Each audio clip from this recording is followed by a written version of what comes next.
এখন একটি কথা বলে নারীদেরকে বিভ্রান্ত করা হয় যে পুরুষেরা 70টি করে হুর পাবে আর নারীরা তাদের ব্যাপারে কথা নাই। এই কথা বলে মেয়ে লোকদেরকে বলে যে কোরআন আল্লাহ নিজে মেয়ে লোকদেরকে ঠকাইছে। নাউযুবিল্লাহ। আল্লাহ পাক বলেছেন জান্নাতের মধ্যে আল্লাহ তাআলা যা চাইবে তাই দিবেন। মিম্মা ইয়াশতাহুন।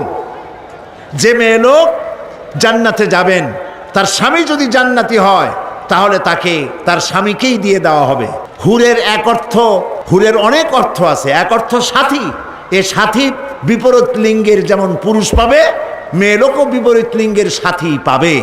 এই জন্য কিয়ামতের দিনে জান্নাতের মধ্যে যদি স্বামী জান্নাতে না যায়, শুধু স্ত্রী জান্নাতে গেছে, আল্লাহ তার জন্য এক স্বামী, তার জোড়া আল্লাহ তৈরি করে দেবেন সেখানে। সুবহানাল্লাহি ওয়া বিহামদিহি। মিম্মা ইয়াশতাহুন। যা চাইবে তাই পাইবে।